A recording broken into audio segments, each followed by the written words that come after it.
Uh, can you hear me now? I get a little Yes. delay.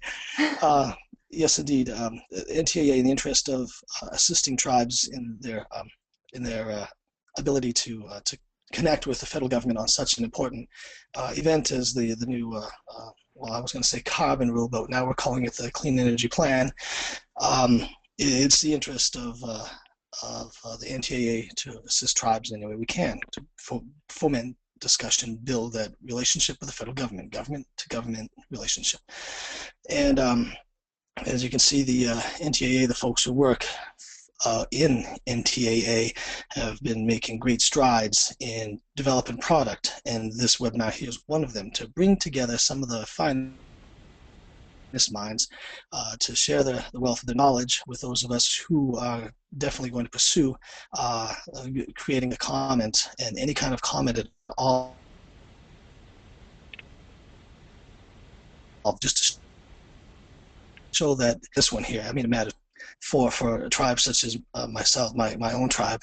We're at the tailpipe of the country, and everything moves east, and of course, due to the prevailing winds. So, but it matters to all of us across the United States. It's going to be quite interesting webinar for that. And would like to find out who is on the line.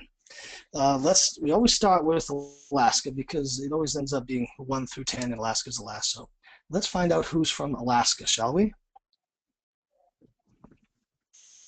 Oh my gosh, I keep thinking this is a telephone call, Christina. I'm sorry, nobody There has we go. can tell Not me not to this. worry, Bill, but if you Uh, can see, we can you we take can this? maybe. Sure. Yeah, my pleasure. Yeah. Just given the nature of webinars, you may have all noticed that the participants are muted, and so are most of the panelists. And we'll have the panelists will unmute themselves as we go through one by one, and they're able to offer their words and presentation. Um, the only reason that we have folks muted is actually to prevent any kind of audio dissonance or unpleasant feedback. So thank you all for your patience. You'll note there's a box for questions on your control panel. If you have any questions, or if you'd like assistance with something, or if you have a specific question for the panelists, please go ahead and type it into that question box. And otherwise, I think, Bob, if you're on and ready to go, I can queue up your presentation. Okay, Christine, I think Laura actually was going to tee it off, kind of give an overview, and then pass it on to the other panelists. All right, you're absolutely right. I'm looking at a previous version. So many of you know Laura McKelvey. She's the manager of the Office of Air Quality Planning and Standards, Community and Tribal Programs Group. Although, again, many of you know Laura probably from a variety of different EPA and/or ITEP events. Laura's been a tremendous resource and has offered to contribute on the previous webinar in this 3 webinar series, as well as the next one. And so we're very grateful to have her here online today. And with that, Laura, I will pass it over to you. Okay, thanks, Christina. Can everybody hear me okay? Yes. Okay, great. I guess I can't hear from the audience, so thanks, Christina, for responding. So I was asked to do a quick overview of the rules, since we did a more in-depth overview last time in the webinar, and then to give kind of a summary of what we've been hearing from tribes um, uh, uh, in the discussions that we've had up to this point on the rules. So with that, if you'll go to slide 3, Christina, or Andy, whoever's doing the slides. So here's where we are. We proposed the Clean Power Plant rule in June on June 2nd, and it was published on June 18th. And in the rule, this rule is under Section 111D of the Clean Air Act. And what we are doing in this rule is proposing emission guidelines for states to follow in developing plans to address the greenhouse gases. So and I'm sorry, I will get my tongue to engage Not with to my brain. worry. No worries. So what we're talking about here is guidelines for the states to develop rules for the existing sources.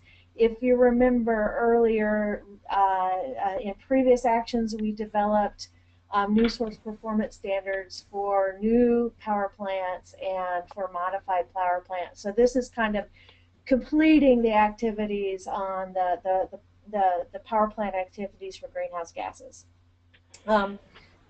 Specifically in the guidelines or the proposed guidelines, we set state-specific rate-based goals for carbon dioxide emissions from power plants. And then we also are proposing guidelines for the states to follow on how to achieve those specific goals. So it's the target and the directions that the states need to follow in setting the requirements for these existing sources. Things to remember about this current proposal is that we did not set specific targets for Indian country but we intend to do a supplemental proposal, and that will be coming out here shortly. But that doesn't mean that it's not important for you guys to weigh in on this specific rule, because it's going to be important to hear from y'all on some of the key elements of this proposal. So if you go to the next slide, structurally in the guidelines, we set the state goals out. And different from like when we set an NSPS or our MAC standards, we're not setting specific emission limits. And we're not setting out as, telling the states directly how to get to the targets themselves, but we're setting the goals and letting the states have flexibility on how they'll put together the plan to meet those goals. In setting the goals, we went about determining the best system of emission reductions. And in looking at how to do that system of emission reductions, we looked at all of the contributing factors that go into electricity generation and the corresponding carbon emissions. And so we identified 4 building blocks that work together to reach the goals that we set for each state. And so the 4 building blocks include measures for making the coal-fired power plants more efficient. The second building block is increasing the use of high-efficiency natural gas combined cycle units. The third building block is encouraging generation of electricity from low or zero emitting facilities. And the fourth building block would be demand-side energy efficiencies. So the states would then figure out how to balance between the building blocks to achieve those overall goals. So if you go to the next slide, some specific things about Indian country and affected EGUs in Indian country around this proposal, and we'll be targeting more in the supplemental proposal. There are 4 affected sources in Indian country. The South Point Energy Center, which is on Fort Mojave, which is a natural gas combined cycle plant. There's 2 sources on the Navajo Nation, Navajo Generating Station, and Four Corners Power Plants, and the Bonanza Power Plant, which is on the Ute tribal lands in Utah. It's important to recognize that the tribes do not own any of these facilities, that they're owned by other organizations, investors, public power agencies, independent producers. The tribes don't necessarily have direct control over the facilities themselves.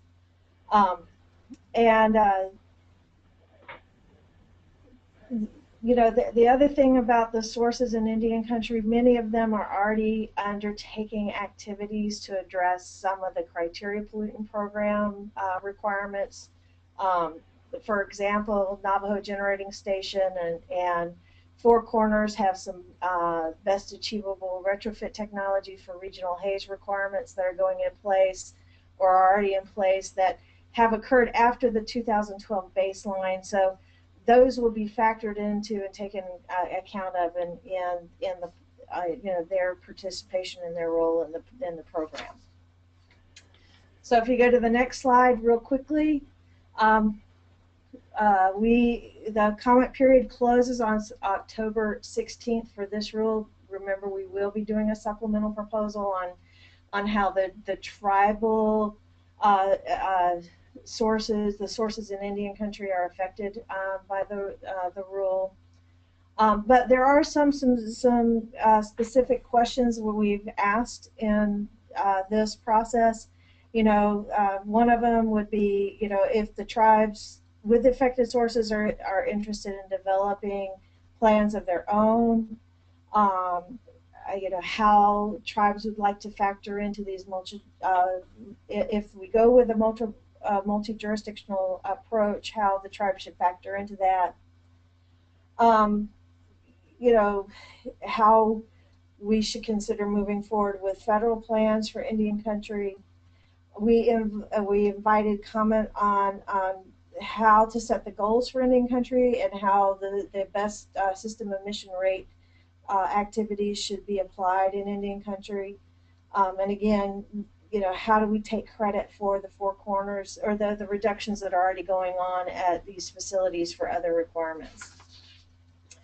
So moving to the next slide, I wanted to hit some of the comments that we've heard from folks in conversations. Some of these conversations have been as a result of formal consultations. Some of them have been as a result of just outreach and input from environmental staff. And so, I take this with a grain of salt in that we don't have necessarily formal comments from anyone at this point. But generally speaking, from some of the tribes that are affected by Navajo Generating, I'll tag along whenever welcome to. If you're busy, catch you later. To the NTA, that carbon. Oh. So somebody needs to mute their You need to bring in. computer. I've got work planned for next week. Let me just go on. Tribes around the Navajo Generating Station have expressed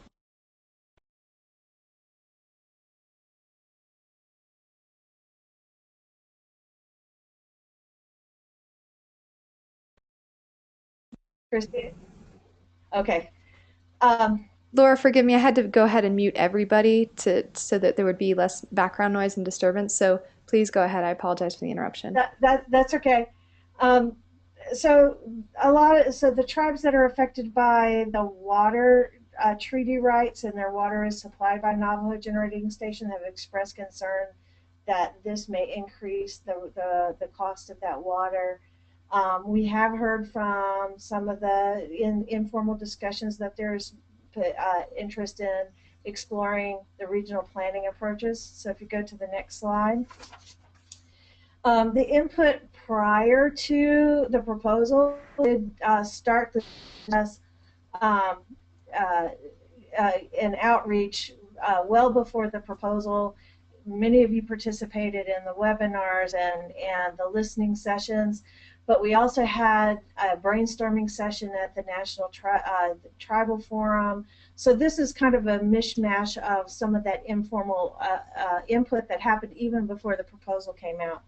So we did have heard from many tribes that they're concerned about that they'd like to see stronger, as strong a rule as possible because they're impacted by climate change and they expect to get benefits from the climate change. So that was an important message that we got from folks.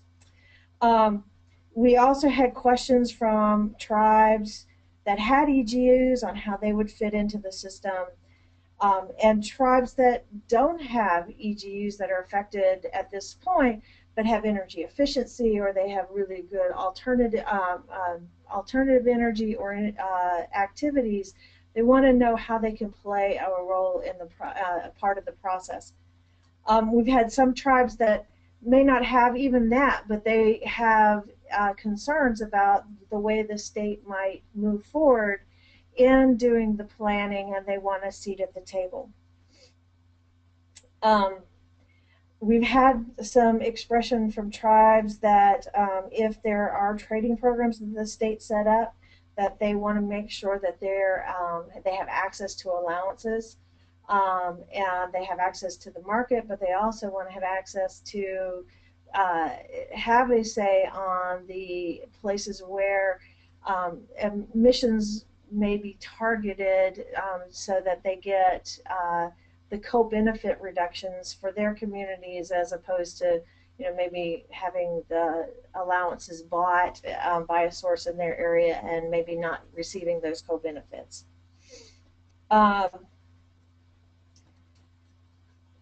So we had some, in this brainstorming session of the NTAA or the NTF, we had some folks express some suggestions about using eGrid and some other technical resources to help support the tribe's participation. And one strong set of feedback that I've heard from folks is that the RPOs were very successful mechanisms for the tribes to participate in the planning processes for regional haze. And if we are moving towards a multi-jurisdictional approach, I've heard from folks that they'd like to see something similar to the RPO process set up for this planning activity as well. There was support for a cross-system approach looking at alternative energy and energy efficiency, but they also talked about transportation sources in this brainstorming session as well. And there was an expression of a need for EPA to provide resources for tribes to participate in the planning process, but also invest in the greenhouse gas inventories in Indian country. So if you move to the next slide, since the proposal, we have had some formal consultations with some tribes, and we've had some informal consultation or outreach with folks. So this is kind of a mix of both. We have had some tribes express concern that impacts of climate change will have impact on their traditional resources, including important losses of subsistence species, either through extinction or through migration. There are folks that have treaty rights out there in reasonable custom areas, and if their subsistence species, either moose, fish, whatever it is, or some plant species, migrates out of the area, they still lose access to it. So that was a concern that I've heard a few times. We've also heard from some of the coal mining tribes like the Crow and Navajo concerns about the impacts of the decline in demand for coal on their communities, either economic or otherwise. We've also had some tribes express interest in that have interest in oil and gas development, say that this may increase the demand for their resources. So that's out there as well. The next slide. Am I over my time? I think that really covers it, because I don't want to really go through all that. But if you go to slide 11, this is the deadlines. Again, the comment period ends on October 20th. I'm sorry, October 16th. And then we'll issue the supplemental proposal sometime around that time, and then we'll issue the final plan in June of 2015. And we want to be able to combine the actions for the tribal part and the state part at the same time. So with that, I'm going to go ahead and skip the rest of the PowerPoint so that I can turn it over to other folks that have more important things to say. Thank you, Laura. That was really informative, and we appreciate you taking the time to provide this background on the rule. I did want to put in a plug quickly. and mention that actually Laura provided a much more in-depth, this was an overview, but Laura provided a much more in-depth review of the rule in a previous webinar within this series, which can be found online on the NTIA website, which I will be showing at the end of the webinar. So with that, okay, Bob, you should be unmuted. Let's see. We're going to go ahead and give Bob Grunig an opportunity to present as well. Bob, can you do a quick sound check? Bob, you may want to mute and unmute your line. That generally tends to trigger the audio. All right, well, we will give him a moment, and I will get the slides up. So Bob Grunig is an attorney with Stenson Law Offices in Albuquerque, New Mexico, a law firm that specializes in providing legal, legislative, policy, lobbying, and other services to tribes and tribal organizations across the nation. Prior to joining the law firm, Bob served as the senior policy analyst for the NTIA, a role in which he prepared comment letters on a number of federal actions, most notably those put forth by the US EPA. And also prepared various policy materials and briefing documents. In February 2014, Bob became an NTIA Policy Advisory Committee member, a role in which he performed similar duties to those that he performed as the NTIA Senior Policy Analyst. So we're very glad to have Bob on today, and we look forward to hearing his presentation. Bob?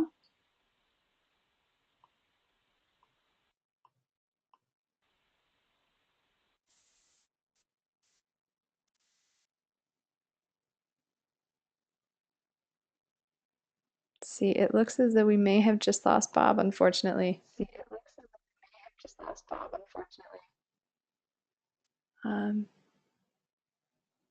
Let's see. Okay, Bob, I show you as unmuted. Do you want to give it one more try?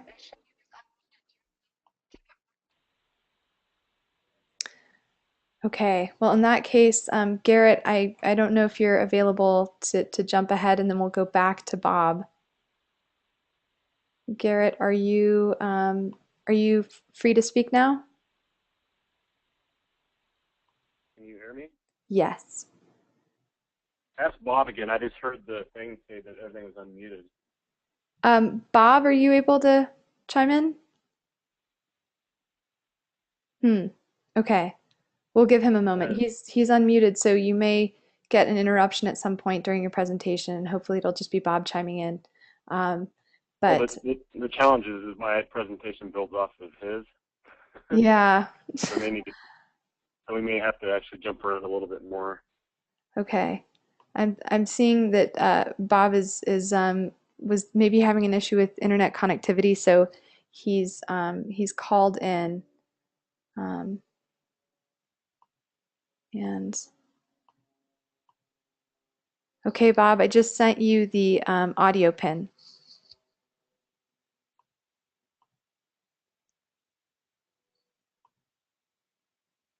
Yeah, it looks like maybe he had an issue with internet connectivity and it dropped out. So if you will all bear with me, and thank you very much for your patience. Christina? Hi, thank goodness. Hi, Bob. I don't know what's going on. I'm going to put on speaker. I don't know what's going on this end. Hold on. Okay. Can you hear me? Yes. I don't know what was going on. I got off the phone and I called back in again. So. Oh, well, thank you very much for sticking with it. We appreciate it. And you are unmuted, as is Garrett, so I will let you two go ahead, and Garrett, you can mute yourself until you're ready to speak if you'd like. Okay. Well, the first thing I want to say is I always have appreciated the forthrightness EPA has put forth on rules, working with tribes. Laura is an amazing person to work with, so I preface that by some of the comments I'm going to make about the rule, and just put some potential concerns out there for people to consider. I think, first of all, I think there's a little deceptive advertising on the part of EPA, just by the rule name by itself. It's called Emission Guidelines for Existing Stationary Sources, Electric utility generating units. If all you were to do was read the title, you would think it was all focused on coal-fired power plants and reducing the carbon CO2 emissions. That is not the case, however. Really, the overall goal of this rule is to reduce CO2 emissions. And I start first by bringing back the building blocks that Laura referred to in her presentation. If you can go to the next slide. Christina? Hi, Bob. I just advanced it. Hello? Should be on. Okay, good. Hi. I want to make sure I'm still on. Yeah, understandable. So just, I put these up here for you to look at closely. The first building block, reduce carbon intensity of electricity generation at individual affected EGUs, basically coal-fired power plants, trying to reduce their emissions through heat rate improvements. So that building block is specifically focused on those power plants. But if you look at the last three building blocks, they are substitutions, replacements of what those power plants are doing. For instance, the second building block, reading it, reduce emissions from most carbon-intensive affected EGUs by shifting energy generation to less carbon-intensive EGUs. One of the types of electrical generating units that EPA refers to in the rule is using natural gas combined cycle EGUs. It's generally a cleaner energy source, although there are some concerns with natural gas exploration. There are becoming heightened concerns among communities about siting, effects on the landscape, and there are countless discussions, debates about the use of fracking to pull some of this natural gas from out of the ground. So this is just shifting your energy generation to another unit, not necessarily focusing on the carbon fired power plant itself. The third bullet point is reducing emissions from all the coal-fired power plants by shifting the energy generation to other types of energy sources that are low or zero carbon emitting, such as solar, wind, geothermal, and a couple other ones which I'll discuss later on, nuclear and biomass.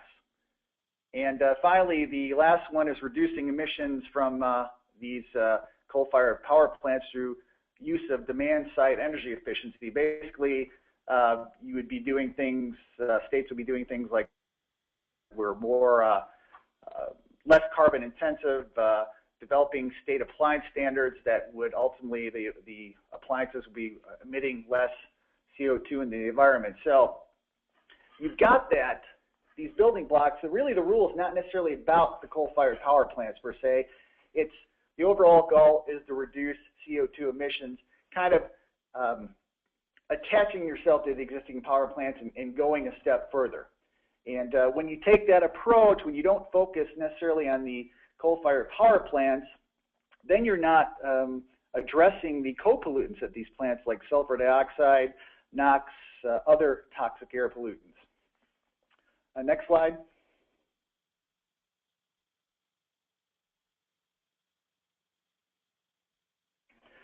So there has been discussion about regional planning. The rule talks about multi-state plans. States can do it on their own, or they can work with other states to put together these plans that will reduce CO2 emissions. As far as what I see in the rule, there was a lot of discussions between EPA and the states on this specific issue. There was no identification of tribes at these meetings. Under the Clean Air Act, Section 301D, tribes can be treated as states in carrying out regulatory programs. So I would have thought it would be a natural fit to have tribes at these meetings, but they were not. They were consulted separately and not in combination with states at meetings. And as far as these multi-state plans, I know there's some discussion, Laura had mentioned in her presentation about maybe tribes working with states and developing plans. But do tribes necessarily have to put full-blown plans forth in support of this rule? Can they provide perhaps elements to states? Not every tribe might be in favor of this, but tribes may have renewable energy sources, opportunities for energy efficiency. Going back to renewable energy, they may have excess energy they could sell to states. And so the states could benefit in lowering their or meeting their emissions requirements while there might be an economic boom to tribes that could sell those resources. That's something to consider. And the whole discussion about multi-state, again, going back to regional planning, I was involved in the RAP for a number of years. I know there's a few folks in the audience that were involved much longer than myself, and the regional planning organizations are a very effective way to bring states, tribes, businesses, feds, nonprofits together and accomplish some amazing work. They have been a one-stop shop for technical, policy, and legal expertise. The things they have accomplished have been amazing. And throw states together in a process that's moving very quickly without a structure in place is going to make these multi-state plans, development of them, I think, pretty difficult, if not impossible. I think that EPA should be pushing more the use of the existing regional planning organizations because they really haven't went away. They've changed their structure per se, but they're still around, and the relationships that were built still exist. And so I would certainly advocate, or I would think there are many members of the NTA and beyond that would advocate for the use of regional planning organizations that, and they're rightfully named regional planning because they just don't look at states. They look at bringing tribes in, local jurisdictions. This should be a regional approach. It just not be a state approach. So that's what I would mention with that. As far as compliance measures, the rule proposes the states they use a rate-based measure to comply with CO2 emission reductions. Rate base is basically a performance measure by which a state would set a specific number of CO2 emissions permitted per megawatt hour of electricity production. Now EPA provides the option to states that they can convert to a mass-based approach, basically putting a cap on the actual tons of CO2 emissions that a state can put forth. I've spoken with other individuals. We don't think there's a lot of research out there that has been done to show which approach would be better for more equitable distribution of costs and benefits. So I'd appreciate a little bit more insight from EPA. What's the rationale? Do they find one approach better than the other to ultimately increase the most CO2 emission reductions possible? Next slide. So in the proposed rule, cap and trade programs are proposed as one tool to reduce emissions, and it has its pluses and minuses. A cap and trade program, number one, it doesn't necessarily go to the power plants themselves. There are means to get around a power plant reducing its emissions through how allowances are handled and offsets. An allowance is basically a permission to pollute. If you have a trading region, just for putting numbers out there, you have 1,000, maybe 100,000 tons of CO2, you may limit those emissions annually. And so you have to have a matching number of allowances. Perhaps each allowance is worth 1,000 tons. So you have 100,000 tons of allowances, and those get divvied up within the trading region, and you don't get any additional allowances. However, it can cause some problems such as hotspots. So if you have two sources, A and B, coal-fired power plant A is able to reduce its emissions. It has so many allowances. It's very ahead of the game versus other power plants, and it can reduce its emissions. And so it has all these allowances. It only uses maybe half of them, and it has the other half it can do with what it wants. It can retire them, or naturally, because it's in a business, it would want to sell them to coal-fired power plant B, which is not very good as far as reducing its emissions. In fact, it may have to increase its emissions. So it sells all its allowances to power plant B, and so you may have an area power plant that may be near Indian country, where this power plant starts emitting, either emitting at historical rates or even emitting more CO2 pollutants, and in addition, the co-pollutants like sulfur dioxide, NOx, toxic air pollutants, and they're well within their means because they're under a cap and trade program.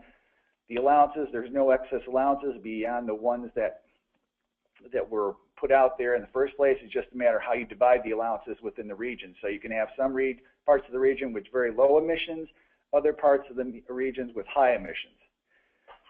So that it would be a concern, I believe, for tribes, particularly with coal-fired power plants near their lands. Another tool used under cap and trade programs are offsets. They're basically carbon sinks. If a coal-fired power plant finds it impossible to reduce their emissions to a certain level, depending how the cap and trade program is designed, they can buy an offset, a carbon sink. So within the trading region they're located, or outside the trading region, they can perhaps pay to plant a forest, pay to preserve an existing forest. So the carbon will be, the trees will take in the carbon, it'll be a carbon sink, and so they can continue to pollute at the level they want or they need to while they're paying off, do something else effective for the environment. So it creates some hotspot issues, and like the building blocks I talked about at the beginning of my presentation, it doesn't focus on the EGUs. It provides them means to get out of addressing their emissions specifically. Next, oh, okay. Then as far as, so that's with state and multi-state approach cap and trade. There is a, the EPA is not proposing a national cap and trade program per se. There has been comments made, and they ask, there are some proposals put forth, and EPA asked for comment about a model rule for an interstate emissions credit trading program. One of the things I would propose, if this is something that's put forth, that a tribal set-aside be included. The Western Regional Area Partnership is my reference for this. As part of the annex of the Regional Haze Rule in the late 1990s, there was a tribal set-aside of 20,000 tons annually of sulfur dioxide emissions. It was put aside for tribes not because they had power plants on their lands, just it was put aside for various purposes. There was the allocation of this to the tribes was never decided, but the intent was to use this for future economic development, investing in the tribal environmental programs, or if there are future industrial sources, perhaps selling some allowances to those sources on tribal lands.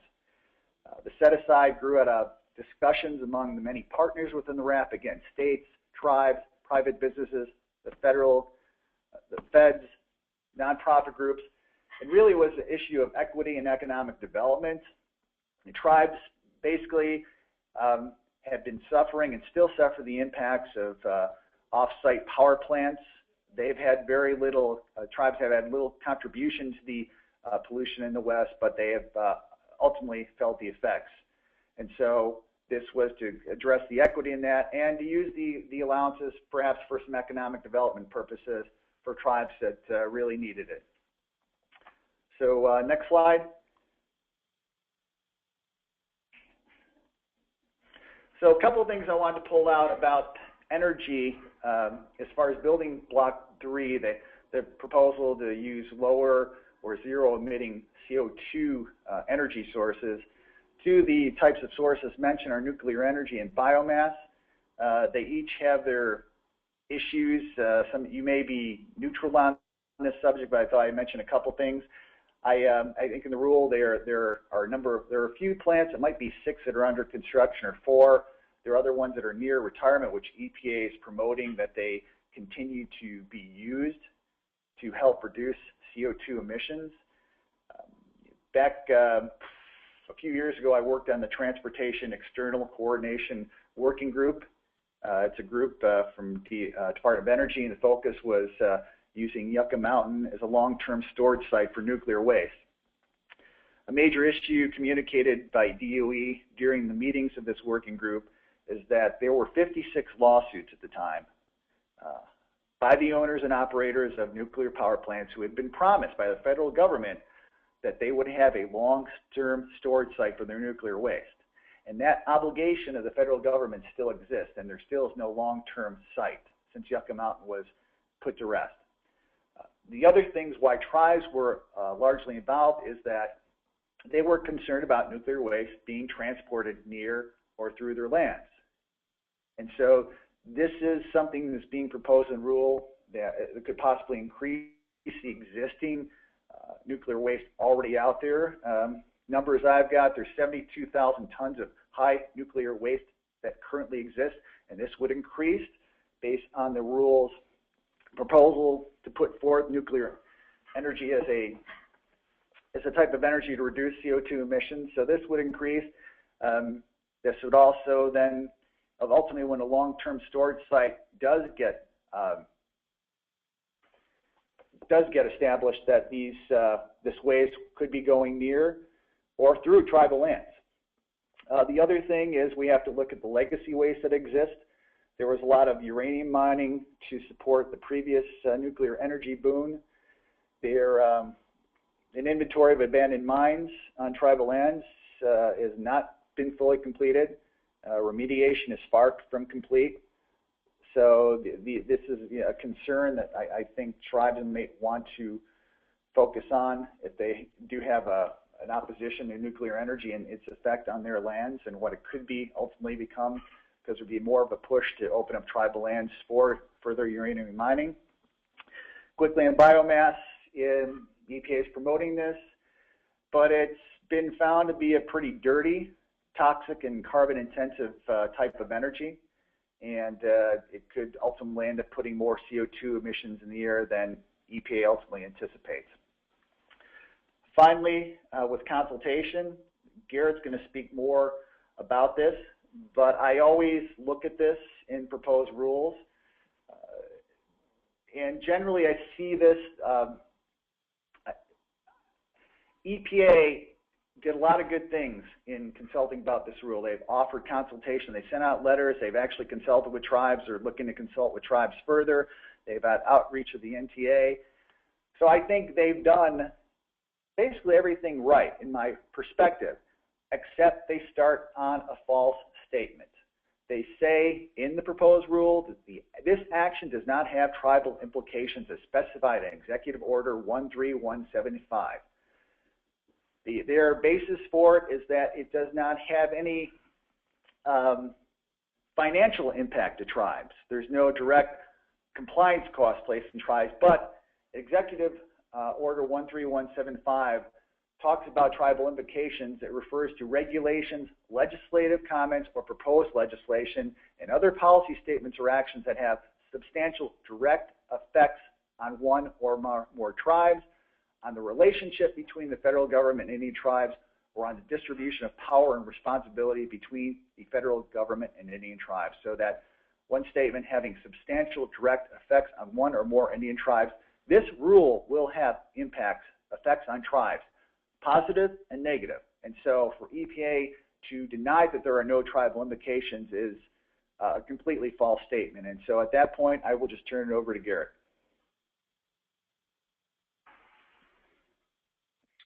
All right. That's a very good transition, and can you hear me? Yes, Garrett, thanks.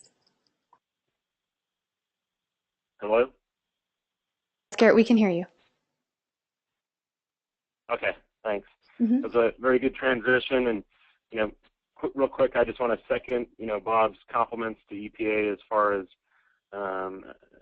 we've been very adept at and advanced in their outreach to tribes on many issues, and so again, that's a preamble just to making some comments about how things could be improved.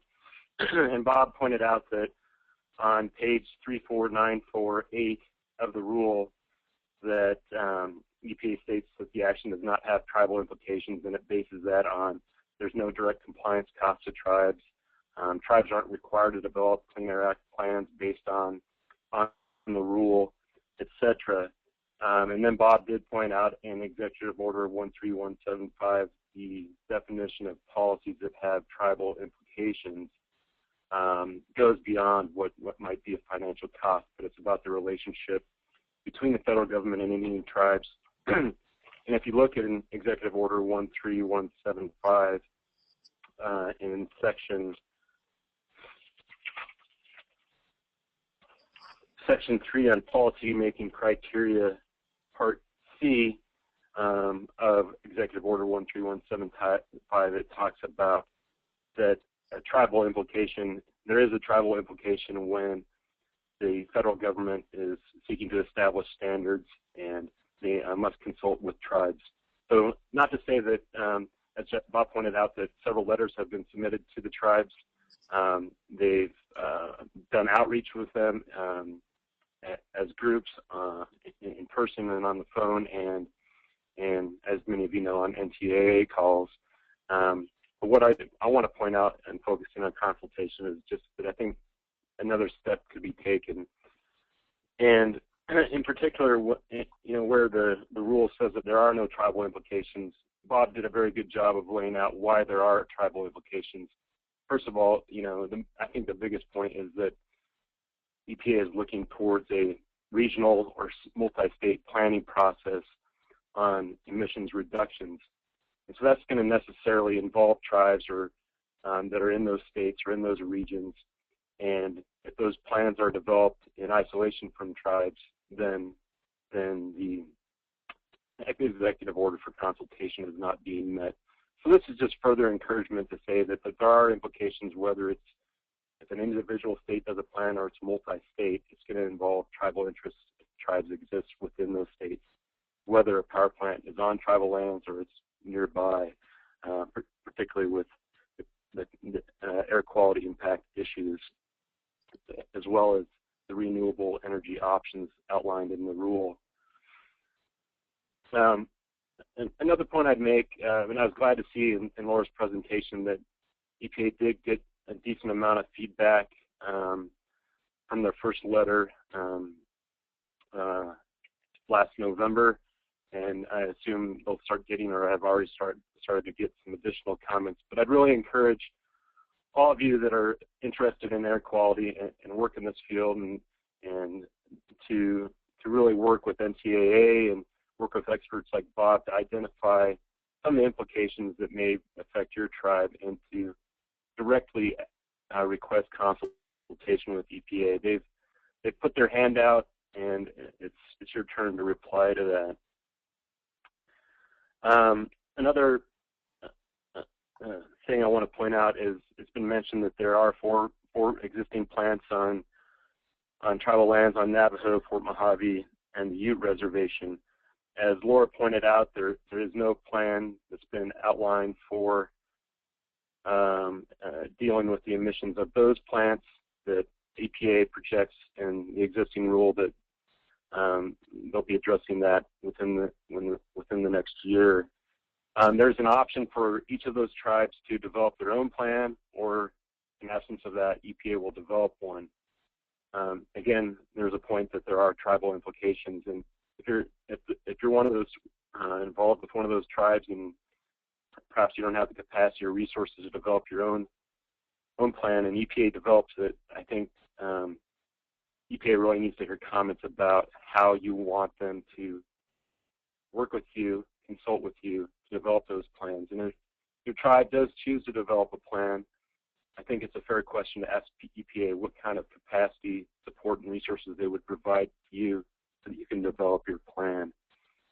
So there's a lot of details in here, and I think we're running short on time, so I'm going to cut it at that. But I would encourage you to reach out to NTAA, to Bob in particular, and I'm happy to answer questions, later in the call or offline if you have them, because we're covering a lot of ground, of course, today. I'm going to stop there in deference to some other folks that need to get on and speak and get off for other appointments. Thanks so much, Garrett. And I did just want to mention we've been very grateful, NTAA, to have Garrett Vogesser as one of our NTAA Policy Advisory Committee members. I took for granted that we didn't give you a proper introduction. So for those of you who have not yet had the pleasure of meeting Garrett, he's the Tribal Partnerships Director for the National Wildlife Federation, and again, a member of the NTAA Policy Advisory Committee. And with that, I will go ahead and forgive me, panelists, we had a little bit of a change of schedule, so I think we're going to go ahead and jump ahead to Jim. Jim, can you do a quick sound check? We have Jim Murphy from the National Wildlife Federation who's joining us in place of Lena Moffitt. Yes, can you guys hear me okay? I know I had some difficulty hooking me up. Yes, there we go. Great, Jim, thanks. Yeah, okay, excellent. Yeah, so I'm here to talk a little about some of the impacts.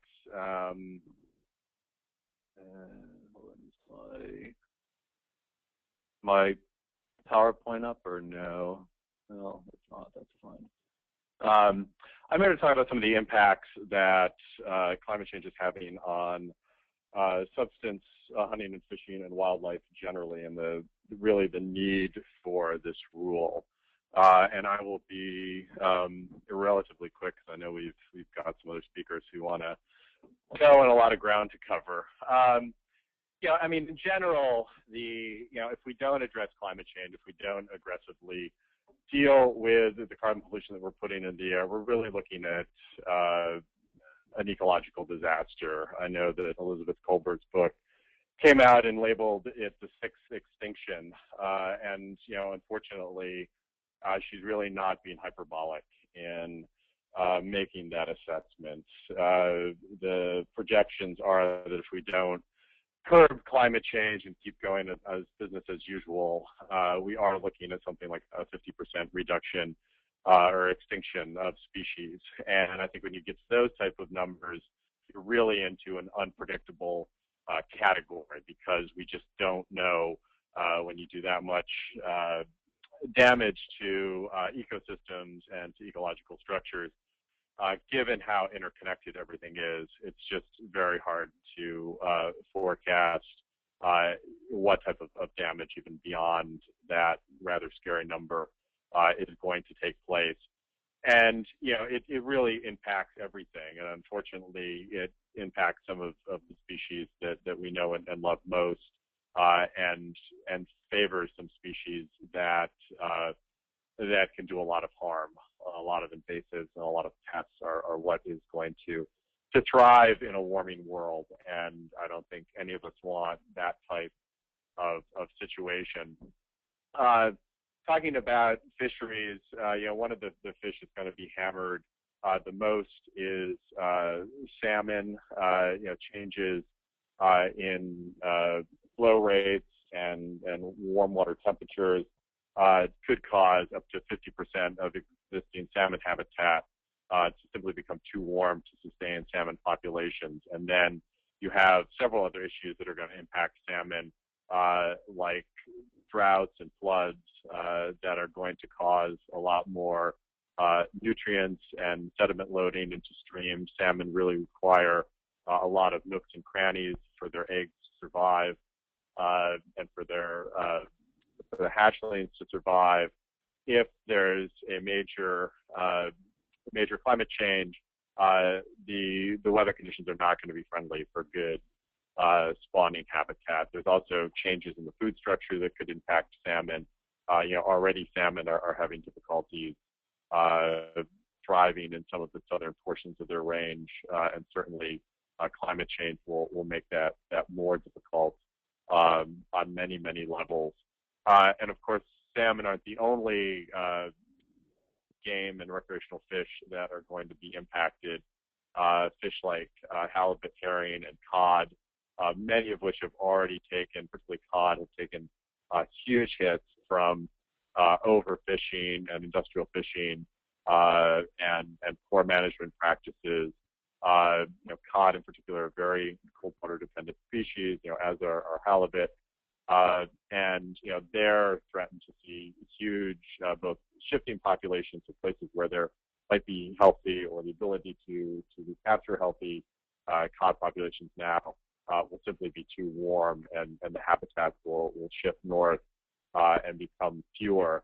In the U.S., there may be a 50% reduction in some cod populations on the East Coast by 2050, and that's not accounting for management and other practices that are already doing a great amount of damage to cod. Herring is also a species that is going to have impacts, and a lot of that has to do with changes in their food cycle, the algae they feed on, when those things occur. The timing is such that it's getting thrown off, so it's not as beneficial to the species.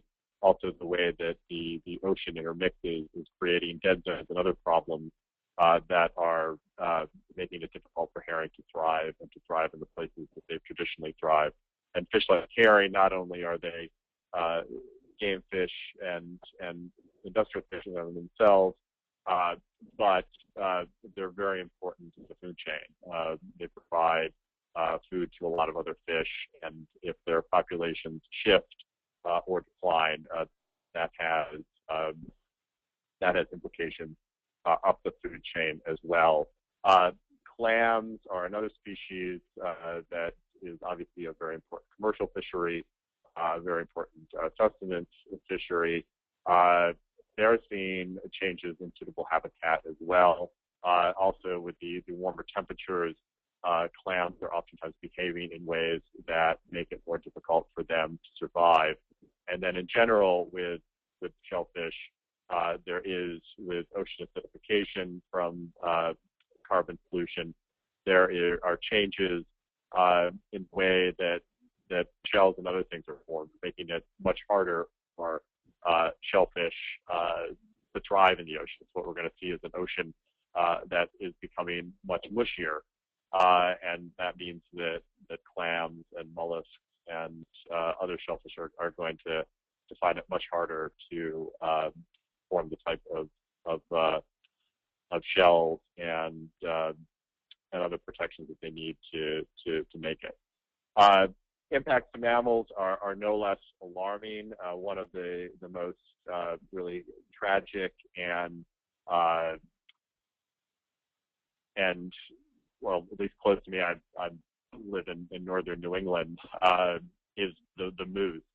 The moose is a cold weather animal. It really relies on the colder climates to be able to thrive. It doesn't do well in warmer temperatures. But one of the biggest impacts of warming that we're already seeing is that moose are dying off in really unprecedented numbers in places like northern New England, in places like Minnesota, because of increased pests. There are moose right now who can have up to 30,000 winter ticks on them. Winter ticks were typically killed by cold, deep freeze winters. We're simply not having them in places like Minnesota and northern New England the way that we used to. And this hits the calves particularly hard. Many calves just can't take that amount of parasite activity on them. What we've seen in New Hampshire is the population has already plummeted about 40% just in the last decade. Similar numbers are being seen in Minnesota. Over 40% of New Hampshire moose deaths have been attributed to ticks alone.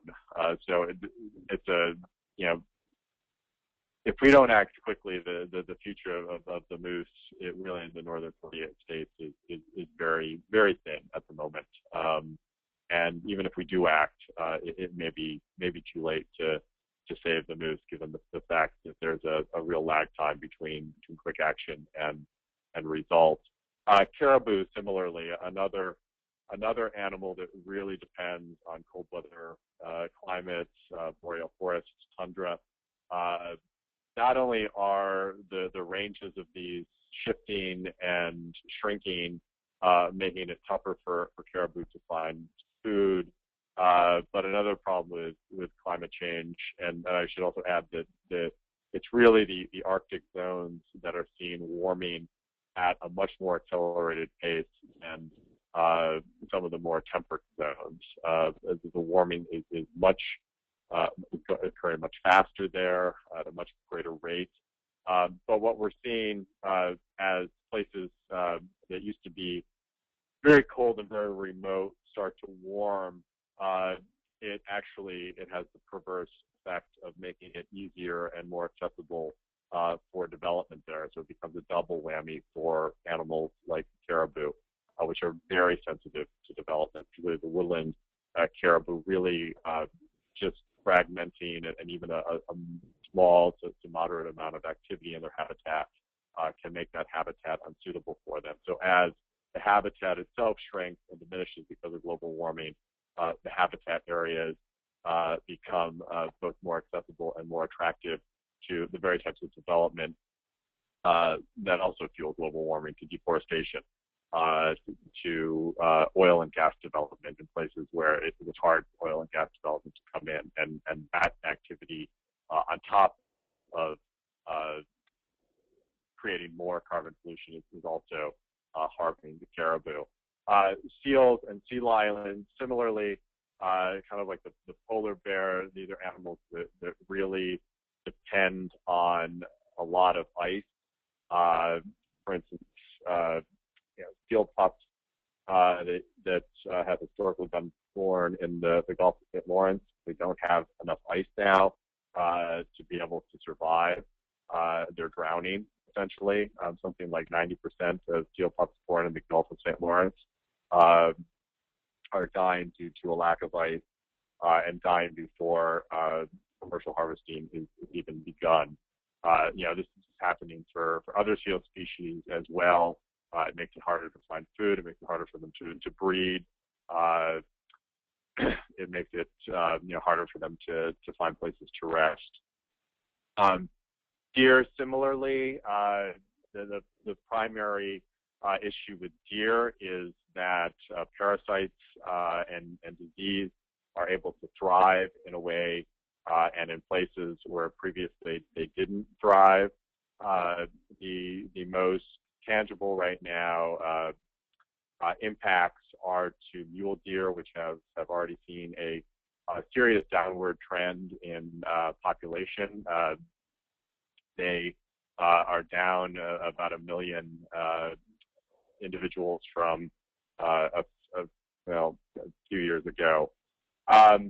And the last thing I'll mention is bear populations.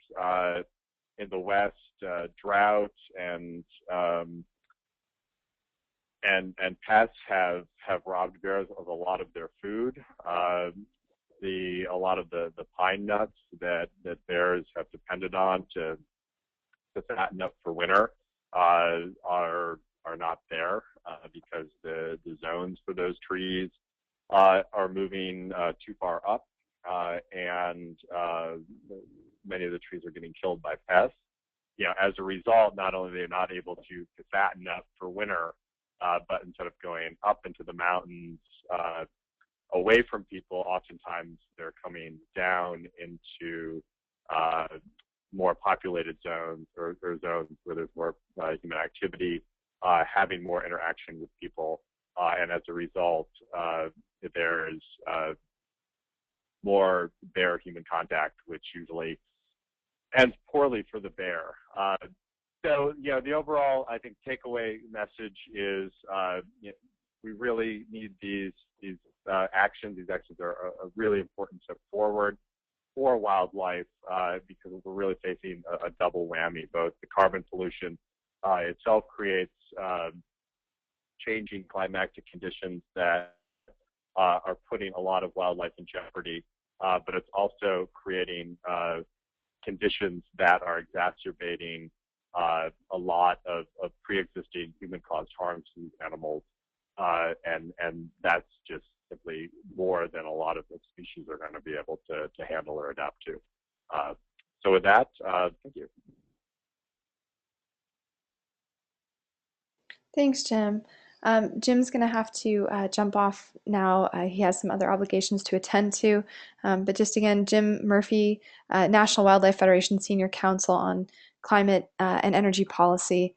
And Jim is, like I mentioned, Senior Counsel with NWF, where he coordinates NWF's nationwide litigation on the Clean Water Act, Endangered Species Act, National Environmental Policy Act, and other laws impacting wetlands, floodplains, and water resources. So if you have any follow-up questions for Jim, please send them to me, and we will get them forwarded to him. Thanks so much, Jim, for joining us today. Yeah, So- and I can stay on. I just might have some background distraction, so Okay, I may great. be able to answer questions. I just Excellent. have the background. Great. I was ready to broadcast your email address. Okay, you can do that as well. But, Okay. I can. Yeah, I just may have a 7-year-old. Oh, that's definitely important. Well, thank you so much for offering to participate, and we will go ahead and keep you on the line then. But to get back onto the original schedule, I know we have Bob Goff with us today, and Bob, thank you so much for taking time to speak with us.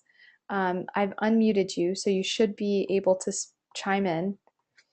Do you want to do a quick sound check, Bob? If you mute and unmute your line, Bob, that should help to get the audio kicked in on your end. And while you're doing that, I'll just mention Bob Goff is with the Intertribal Council on Utility Policy.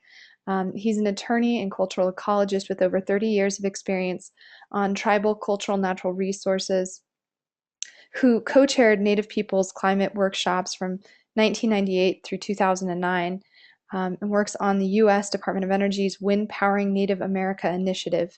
And that was a position he held from 2001 to 2009, and also build sustainable tribal communities. It's an effort that he's been working on from 1976 through 2012. He also co-authored the inaugural World Clean Energy Award-winning COO Tribal Energy Plan, which is the Council on Utility Policy, in 2007, and also co-authored the National Climate Assessment. And so we're very pleased to have Bob with us on the line today. Bob, how is your audio doing? Okay, Bob has had a loss of connectivity, and he's going to try to rejoin. So we'll give him just a quick minute. I did want to check out the questions really quickly. I know we had one question here. And the question, and I think actually, Bob Grunig, this was directed at you, and others, feel free to chime in, please. But why is torrefied wood pellets or chips not mentioned for reduction in emissions? The EU is using this product and adding to their coal burners. So Bob, let's see, I'll go ahead and unmute you again. Bob Grunig, I don't know if you feel like speaking to that. Actually, I would volley this over to Laura, because EPA put this rule together, and why they might not have included, if there was a purpose or they had not considered it. Fair enough. Laura, do you want to chime in on that? That's going to be something I'm going to have to ask other folks because it's above my my knowledge level. But I will get the answer to that and bring it back. But that being said, you know, this is the comment period, and you know, this is one of the reasons why we're doing the webinar. If you guys have other thoughts of what should be considered as part of the resources that the states can use in their plans, then I think it's that would be a really valuable comment to provide to us. Thanks, Laura. So what I'll do is go ahead and record that question, and hopefully we can follow up with the individual and put them in touch with someone who can dig into the nitty-gritty with them on that question. Bob Goff, how are you doing for audio? Let's see. I'll try one more time. Bob, can you try to mute and unmute your line?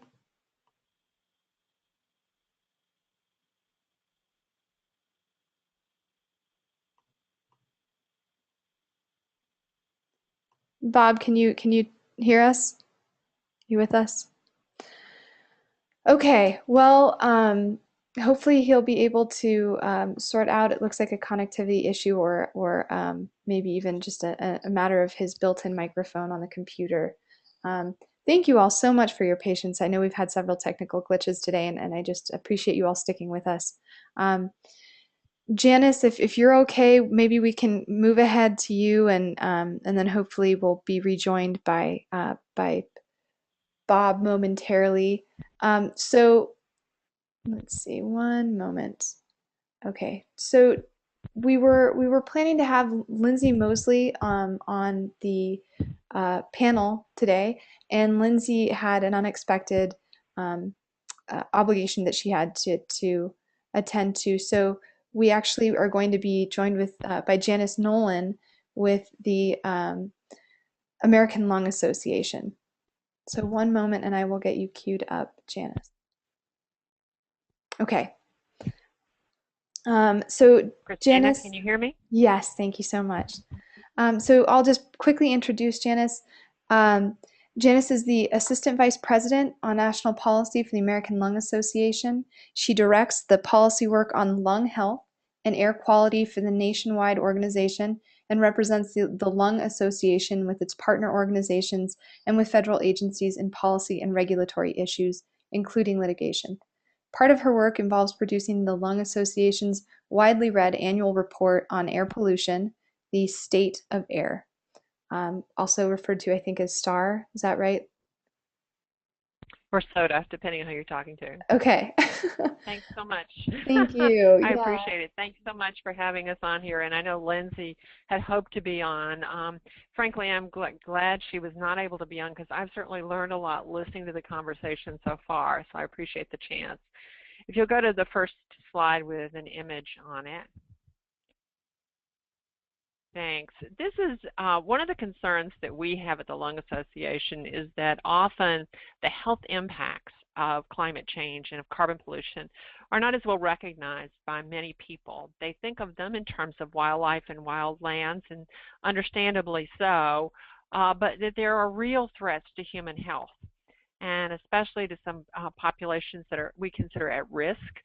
As the Lung Association is looking at this issue, I wanted to share with you what we have learned about the health implications and about some of the broader opportunities there are with reducing carbon pollution that can impact and benefit public health.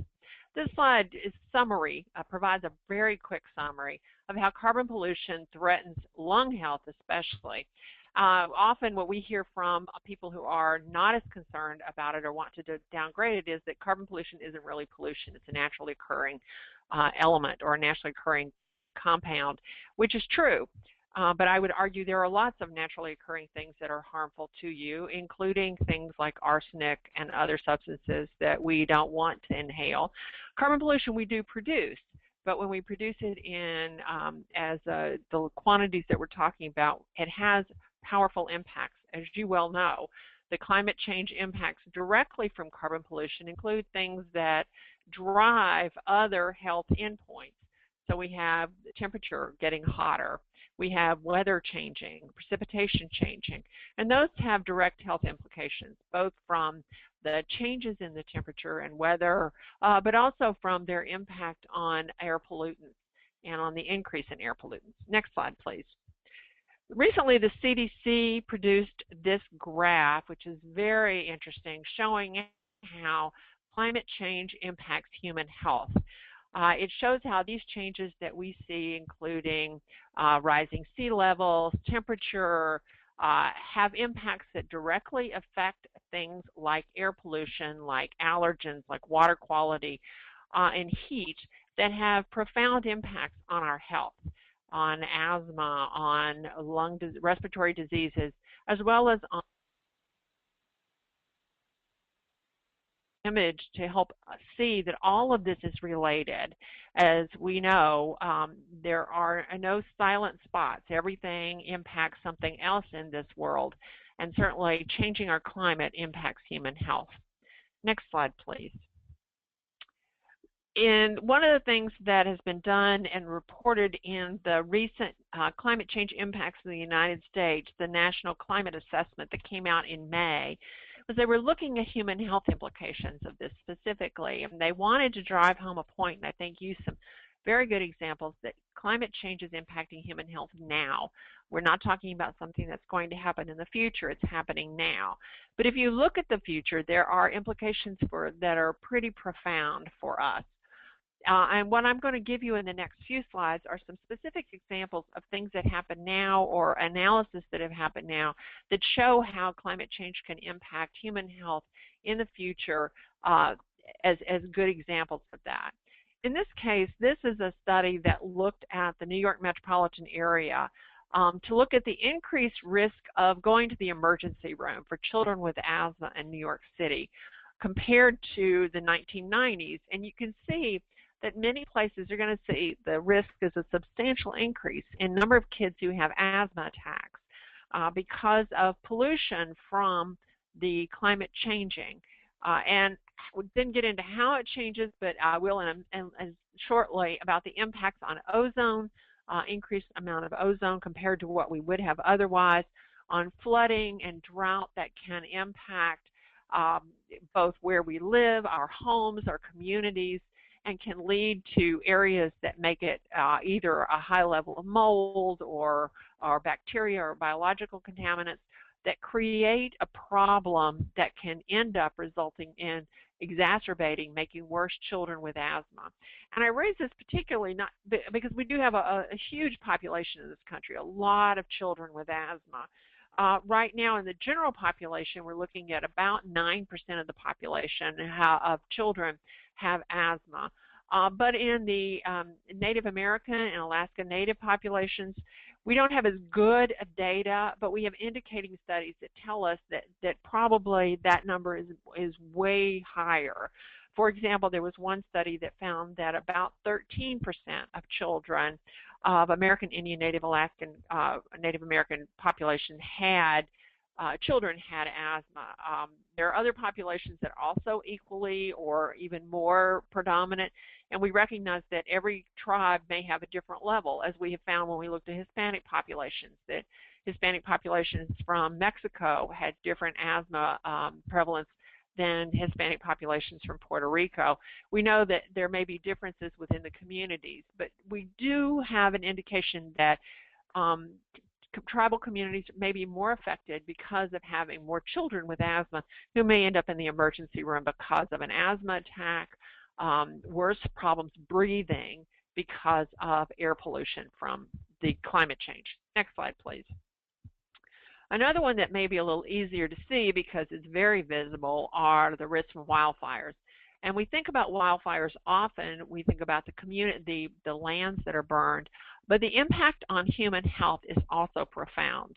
And this illustration of an experience that happened in 2003 is also in the National Climate Assessment, where they showed that smoke from wildfires in Quebec actually led to an enormous increase in particulate levels in Baltimore. And you can see lots of other areas in the New England states where they would have gotten hit by that smoke plume that would have increased the amount of particle pollution in these communities. And I'll explain in a minute what all those do, but the opportunity to have human health implications that are multi-state, multi-area, large parts of the country is seen even more clearly this past year when we've seen vast amounts of wildfires in the western part of the country. When we've seen it in other parts of the country in past years, this having this particulate matter blowing across the country can impact human health many, many, many miles away from where the wildfires are burning. Next slide, please. The impacts to human health from both of these pollutants are really profound, and the more we study, the more we learn. Just to draw one big point, both ozone and particulate matter. Ozone is a gas, it's invisible. Particle pollution, particulate matter are tiny, as you all know, aerosolized bits that are very hazy, and they also are associated with and have been found to cause premature death. We know that they can cause coughing and wheezing. We know that they can worsen lung disease as well as cardiovascular disease. And most recently, particulate matter has been found to increase the risk of having lung cancer, as well as well-known as problems like heart attacks and stroke, Both of these pollutants, new studies are finding, may increase the risk that babies are born with low birth weight, and particulate matter may increase the risk of having newborns who die prematurely as a result of breathing that pollution. There are lots more pollutant health effects associated with this, and as I said, we started looking at the lungs and expanded to the heart, and now we're beginning to look at other systems, including the central nervous system, including pregnancy and development, that are showing clear indications that the air we breathe, as we understood, gets inhaled into the lungs and transferred, that pollution gets transferred into the bloodstream.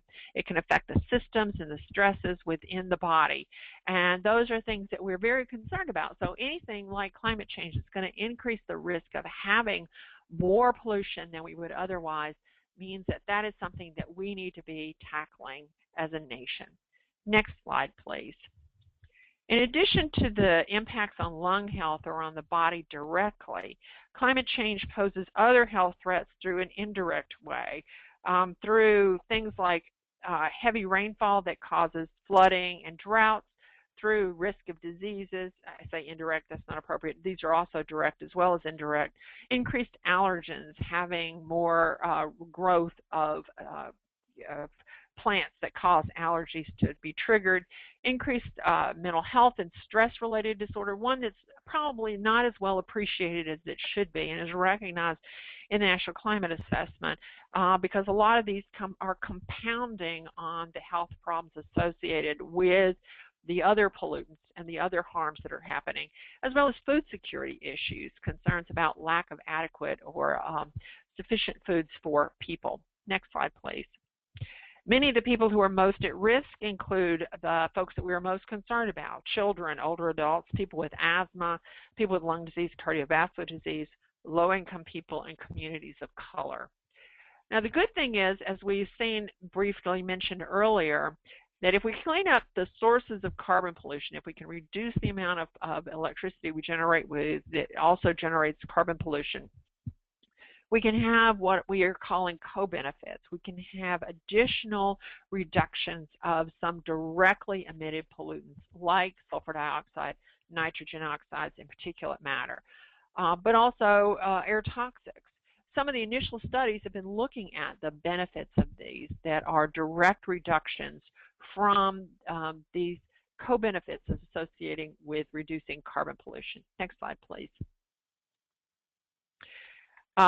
One of the things that we've been working with is Syracuse University and Harvard University. They've been doing an analysis of this. First analysis came out before EPA proposed their plan, and it looks at three different ways that EPA that could be done to reduce carbon pollution, to set carbon standards, and compare those results to a business as usual case.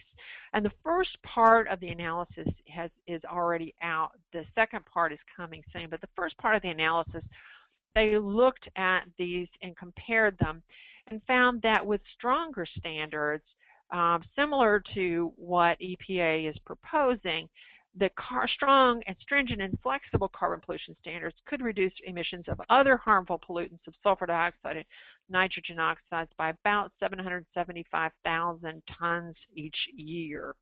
And what's coming up next will be looking at the health implications of those alternatives. So it's not exactly what EPA is proposing, but it gives and builds on suggestions that have already been made, systems that have already been suggested, that could have an impact, and finds that one that is similar to what EPA is proposing provides the greatest opportunity for reducing emissions.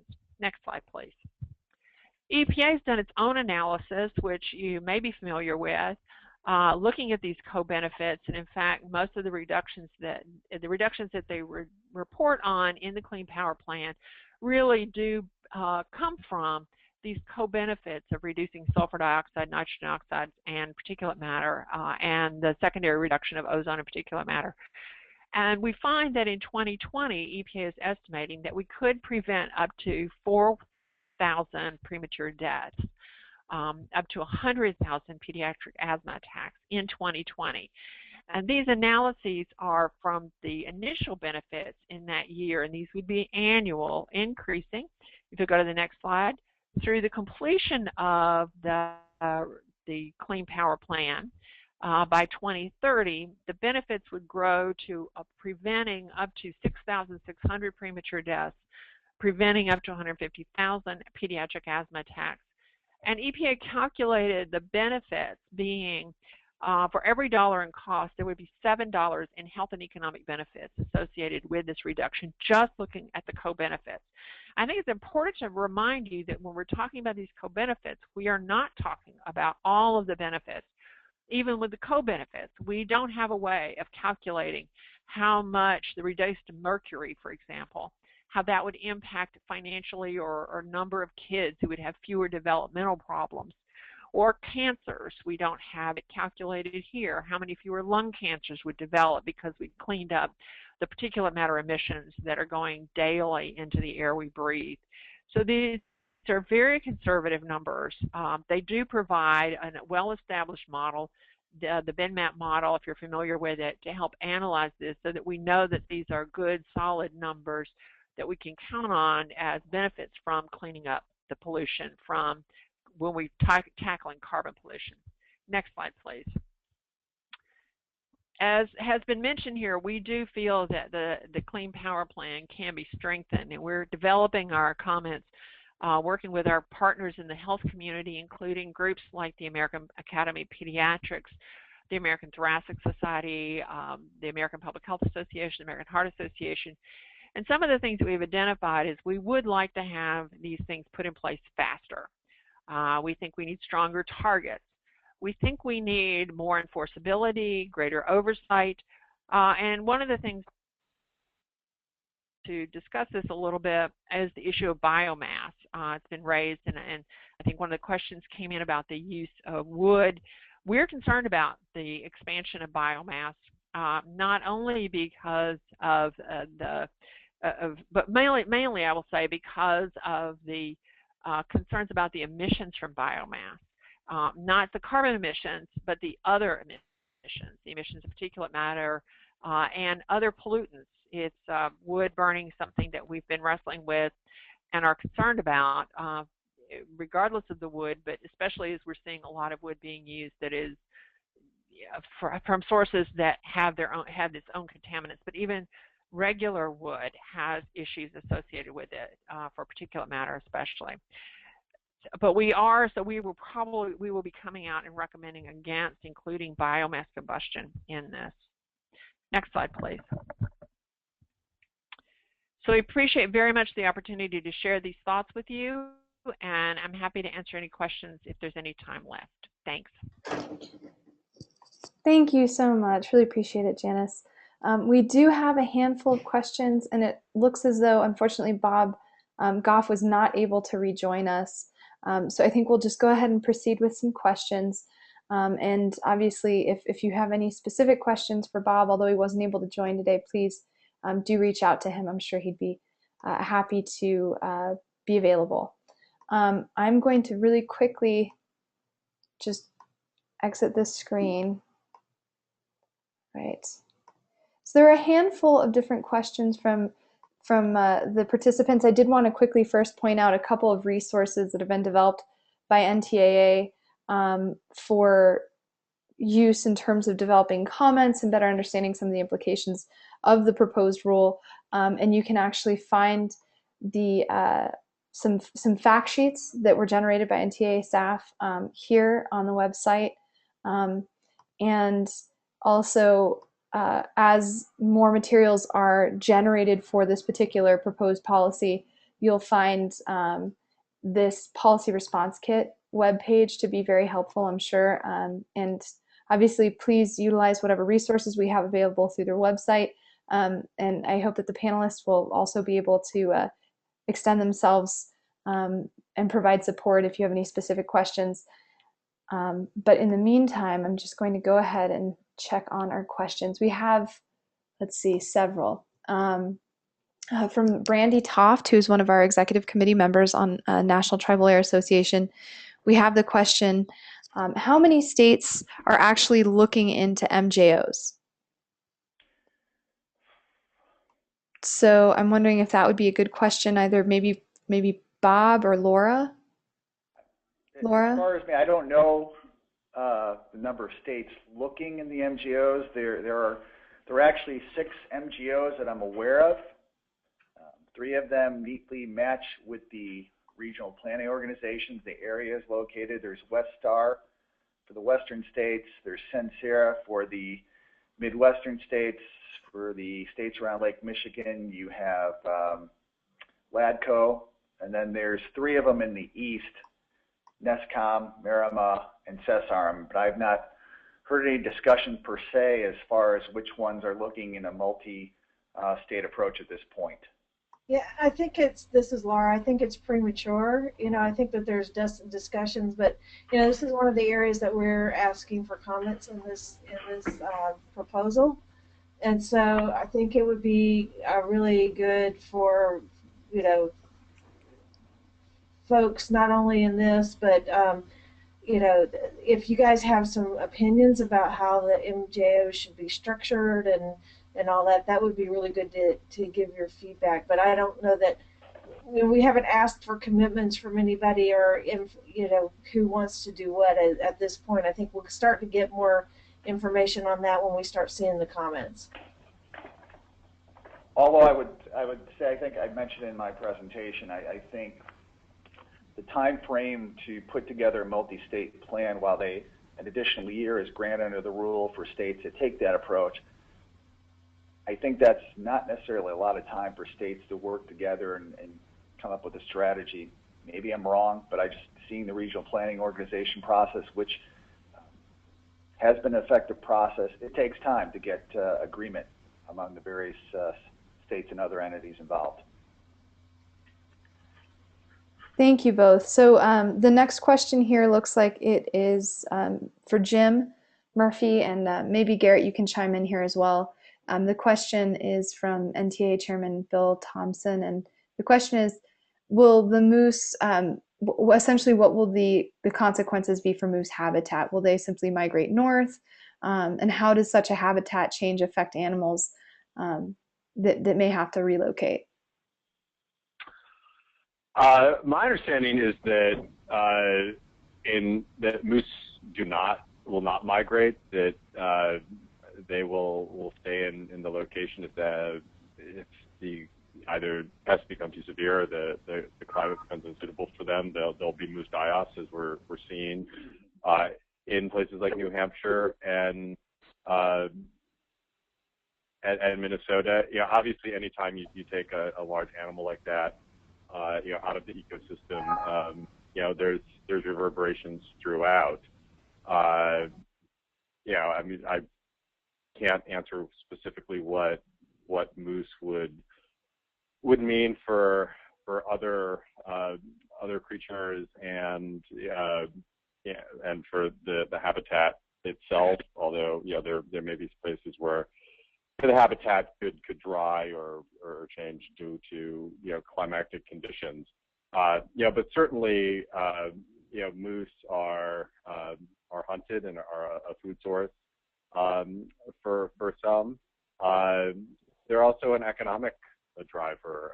A lot of places have moose as iconic species. People come, they bring money into local economies to see moose.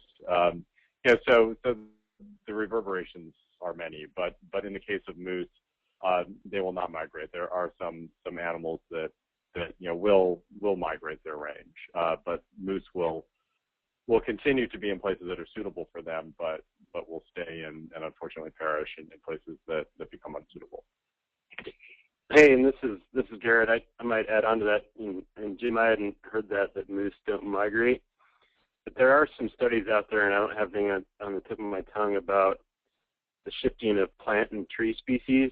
You know, looking at if you're in Minnesota or Maine, your climate will be more likely to be similar to the states south of you within 50 to 100 years.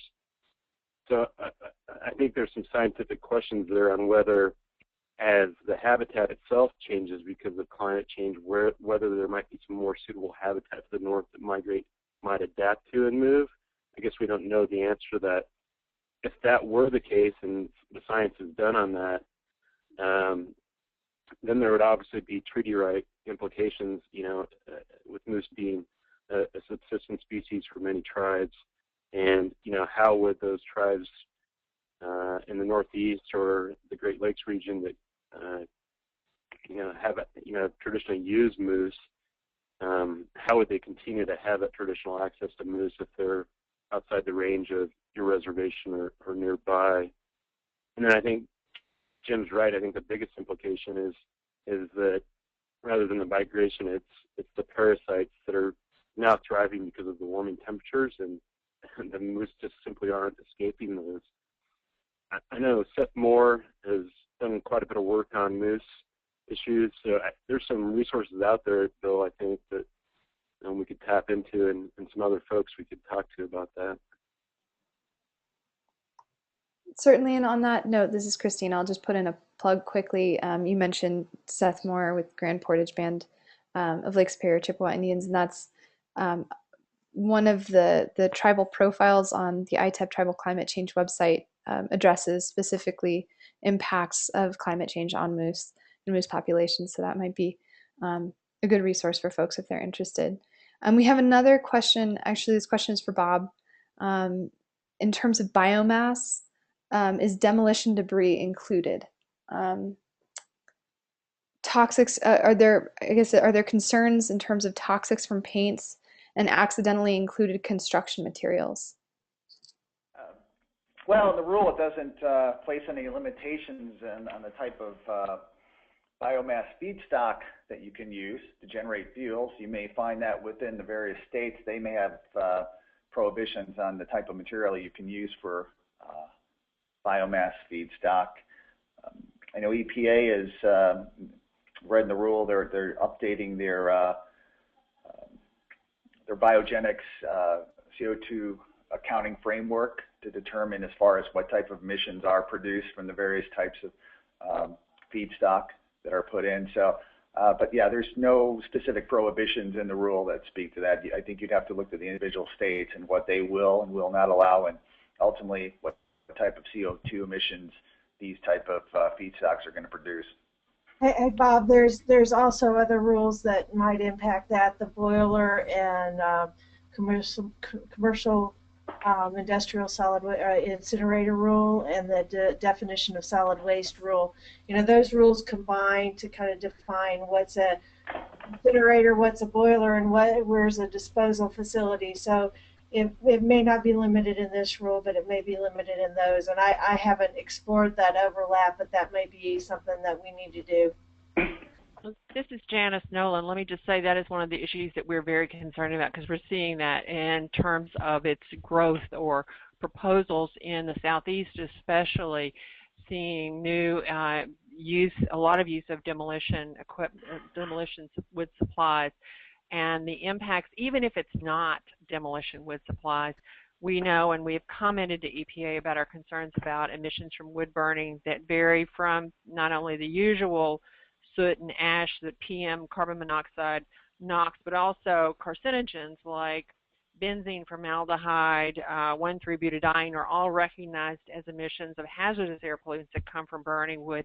And that's even before you add some of the issues associated with these other contaminants that can be attached to them. But we are seeing a lot of growth of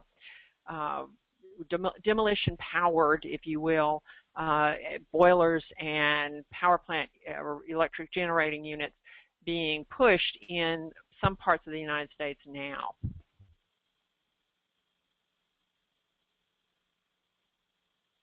Thank you all for your responses. If there are any other questions, please go ahead and type them into the box. John, we will be getting back to you with a more thorough response in regards to your question about torrefied wood pellets. So thank you for submitting that question. And otherwise, I do just want to take another moment and acknowledge the panelists, and thank you all very much for taking the time to participate in today's webinar. We will offer a recording of this webinar on the NTAA website, which hopefully you can see now. So if you have any questions after the webinar, or you'd like to follow up with any of the panelists, please feel free to contact them directly if you're familiar with them, or please feel free to contact myself, Christina Gonzalez-Maddox, or Andy Bessler, our project director for the National Tribal Air Association. And with that, I don't see any additional questions. So thank you all so much, and have a wonderful weekend. Bye. Bye. Thank you. Thank you.